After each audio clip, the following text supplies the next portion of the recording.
दोस्तों, आज 21 मई 2020 की तारीख और गुरुवार का दिन हो चुका है। आइए फटाफट अंदाज में देख लेते हैं आज की बड़ी खबरें। आज की बड़ी खबरों में सबसे पहले आपको बताएंगे कि देश दुनिया में कोरोना मरीजों का आंकड़ा कितना हो गया है। इसके अलावा ओडिशा और बंगाल में महाचक्रवाती तूफान अम्फान की तबाही के मंजर से भी आपको रूबरू करवाएंगे। वहीं हम आपके लिए 1 जून से शुरू होने वाली 209 ऐसी ट्रेनों की लिस्ट भी लाए हैं, ताकि आप या आपके अपने कहीं भी फंसे हो तो वो फटाफट टिकट बुकिंग करवा सके। इसके अलावा पेट्रोल और डीजल की कीमतों को लेकर एक बड़ा फैसला हो सकता है। उससे पहले आपको ये खबर देख लेनी चाहिए ताकि आपकी जेब पर कम असर पड़े। साथ ही लद्दाख में भारत चीन के बढ़ते तनाव की खबर के बारे में भी आपको बताएंगे। इसके अलावा भी दिन भर की तमाम बड़ी खबरों से आपको अपडेट करेंगे। तो आइए जानते हैं आज के दिन भर की बड़ी खबरें। लेकिन उससे पहले आपसे गुजारिश है कि हमारे चैनल को सब्सक्राइब कर लें और इस वीडियो को लाइक और शेयर ज़रूर कर दें। चलिए रुक करते हैं आज की पहली बड़ी खबर की तरफ। सबसे पहले जान लेते हैं कि देश और दुनिया में कोरोना पॉजिटिव के कितने मरीज हो चुके हैं। स्वास्थ्य मंत्रालय के आंकड़ों के मुताबिक भारत में इस वक्त कोरोना मरीजों का आंकड़ा 1,12,359 हो गया है। कुल एक्टिव मामलों की संख्या 63,624 हो गई है और 45,300 लोग स्वस्थ होकर घर लौट चुके हैं। वहीं भारत में अब तक 3,435 लोगों की मौत हो चुकी है। पिछले 24 घंटों में कोरोना के 5,609 नए मामले सामने आए हैं। इस हिसाब से कोरोना के एक्टिव केस के मामले में भारत विश्व में 5वें नंबर पर आ गया है। वहीं अगर पूरी दुनिया की बात करें तो पूरे विश्व में कोरोना मरीजों की संख्या 49,95,712 है, जिसमें 18,97,639 लोग ठीक हो चुके हैं। वहीं 3,28,095 लोगों की मौत हो चुकी है। फ्रेंड्स, ये वायरस पूरी मानव जाति पर खतरा साबित हो रहा है। आपसे हमारी दरख्वास्त है कि सोशल डिस्टेंसिंग का पूरा ख्याल रखें, मास्क पहने, स्वस्थ रहें, मस्त रहें। आइए आगे बढ़ते हैं दूसरी बड़ी खबर की ओर। ओडिशा बंगाल में विकराल हुए चक्रवाती तूफान अम्फान से भीषण तबाही। सदी के सबसे विकराल तूफान अम्फान ने पश्चिम बंगाल और ओडिशा में भीषण तबाही मचाई है। कोलकाता के पास करकुनगांजी इलाके का वीडियो देखकर आप इस भयानक मंजर का अंदाज़ा लगा सकते हैं। अम्फान की इस तबाही में 12 से ज़्यादा लोगों की मौत हो गई है। तेज़ बारिश और तूफ़ानी हवाएं दोनों राज्यों को झकझोरती रही। चारों तरफ पानी भर चुका था। गाड़ियां नावों की तरह तैर रही थी। करीब 150 किलोमीटर प्रति घंटा की रफ्तार वाले इस तूफान ने पेड़ों को उखाड़ दिया था। बड़े बड़े होर्डिंग, बिजली के पोल औंधे मुँह गिरे हुए थे।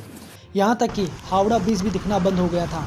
अम्फान साइक्लोन का सबसे ज़्यादा कहर पश्चिम बंगाल के उत्तर 24 परगना, दक्षिणी 24 परगना, मिदनापुर और कोलकाता में रहा। वहीं ओडिशा में तूफान का कहर कुछ कम रहा। यहाँ ज़्यादातर असर बालासोर, भद्रक और केंद्रपाड़ा में दिखा, लेकिन इन इलाकों में भी हवा की रफ्तार 110 किलोमीटर से ज़्यादा नहीं रही।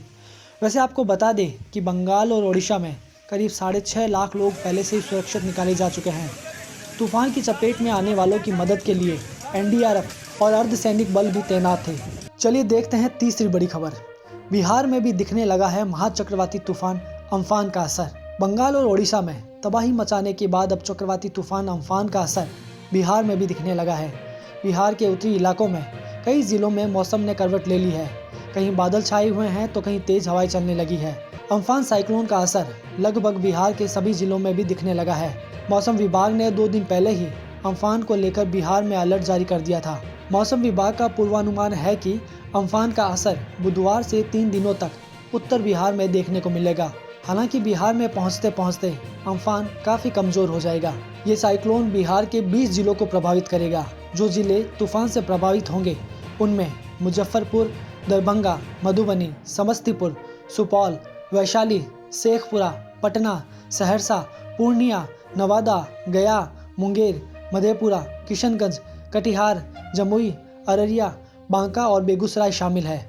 इसलिए इस खतरनाक तूफान को देखते हुए लोगों को तमाम तरह की सावधानियां पहले से ही कर लेनी चाहिए। आइए अब जानते हैं चौथी बड़ी खबर। आ गई है 1 जून से चलने वाली ट्रेनों की पूरी लिस्ट। जल्दी से करा लीजिए बुकिंग। जी हाँ दोस्तों, लॉकडाउन के दौरान कई लोग देश के अलग अलग हिस्सों में फंसे रह गए थे। लॉकडाउन को 2 महीनों का टाइम हो गया है, लेकिन उन लोगों की घर वापसी नहीं हो सकी। ऐसे में ये बड़ी खबर उनके लिए खुशखबरी से कम नहीं है। रेलवे मंत्रालय ने बुधवार को 1 जून से चलने वाली ट्रेनों की लिस्ट जारी की थी, जिनकी टिकट बुकिंग गुरुवार सुबह 10 बजे से शुरू हो गई थी। इन ट्रेनों के लिए टिकट की बुकिंग IRCTC की वेबसाइट या मोबाइल ऐप से करवा सकते हैं। इन स्पेशल ट्रेनों में नॉन AC कोच के साथ साथ जनशताब्दी एक्सप्रेस और दुरंतो एक्सप्रेस को भी शामिल किया गया है। ये ट्रेनें पहले से ही चल रही श्रमिक ट्रेन और 15 जोड़ी राजधानी ट्रेनों के अतिरिक्त चलाई जा रही है। आइए आपको इस लिस्ट के जरिए बताते हैं कि 1 जून से चलने वाली ट्रेनें कौन कौन सी हैं, और ये है वो लिस्ट। तो दोस्तों जल्दी से बुकिंग शुरू कर दीजिए। इसके अलावा नागरिक उड्डयन मंत्री हरदीप सिंह पुरी ने घोषणा की है कि देश में 25 मई से घरेलू विमान सेवाएं भी शुरू हो जाएगी। चलिए बढ़ते हैं 5वीं बड़ी खबर की ओर। लद्दाख में भारत चीन के बीच बढ़ रहा तनाव, दोनों देशों ने बढ़ाई सैनिकों की संख्या। पूरी दुनिया चीन से फैले कोरोना वायरस के कोहराम से जूझ रही है, लेकिन इस वायरस से लगभग ठीक हो चुका चीन अब अपनी दूसरी चालाकियों को अंजाम देने में जुट गया है। तभी तो लद्दाख में भारत चीन की सीमा पर चीन ने सैनिकों की टुकड़ियां तैनात करना शुरू कर दिया है। दरअसल 5 मई को लद्दाख में भारत और चीन के सैनिकों के बीच झड़पों के बाद दोनों देशों के बीच तनाव बढ़ गया था। चीन ने गलवान घाटी क्षेत्र में बड़ी तादाद में टेंट लगा लिए हैं। ऐसे में भारत ने भी सीमा पर सैनिक तैनात कर दिए हैं। कुल मिलाकर वहां स्थिति तनावपूर्ण हो गई है। आपको बता दें कि 5 मई को लगभग 250 भारतीय और चीनी सैनिकों के बीच लोहे की छड़ों और डंडों के साथ झड़प हुई। इसमें दोनों तरफ के कई सैनिक घायल हो गए। दोनों सैनिकों के बीच बढ़ते तनाव पर न तो सेना और न ही विदेश मंत्रालय ने कोई टिप्पणी की है, लेकिन ये माना जा रहा है कि अगर चीन ने कोई चालाकी की तो भारत उसका पुरजोर जवाब देने के लिए तैयार खड़ा है। आइए जानते हैं 6ठी बड़ी खबर। रहस्यमयी आवाज से बेंगलुरु में दहशत। इस समय जब पूरा देश कोरोना वायरस से परेशान है, ऐसे में एक अजीबोगरीब तेज आवाज ने बेंगलुरु के लोगों को हैरान कर दिया है। दरअसल बुधवार को दोपहर के समय बेंगलुरु में करीब 20 किलोमीटर के दायरे में 5 से 7 सेकंड तक एक तेज आवाज सुनी गई। अधिकारियों से लेकर आम लोगों तक किसी को समझ नहीं आ रहा कि आखिरकार इतनी भयावह और तेज आवाज किसकी थी। पहले तो लोगों को लगा कि भूकंप की वजह से कोई हादसा हुआ है जिससे ये आवाज निकली है, लेकिन प्रशासन ने किसी भूकंप से पूरी तरह से इनकार कर दिया।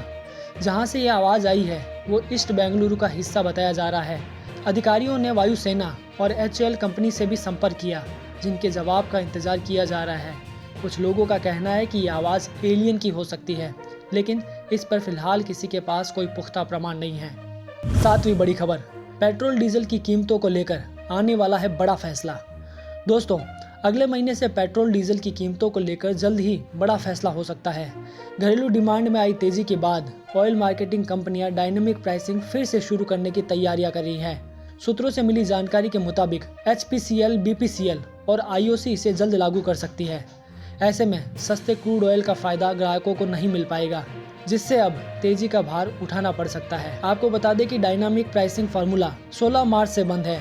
मई के पहले 15 दिन में डिमांड 60% के पार चली गई है। लॉकडाउन 4 में छूट से डिमांड का और बढ़ना तय है, जिसको ध्यान में रखकर जून में डायनामिक प्राइसिंग शुरू हो सकती है। तो ये थी आज के दिन भर की बड़ी खबरें।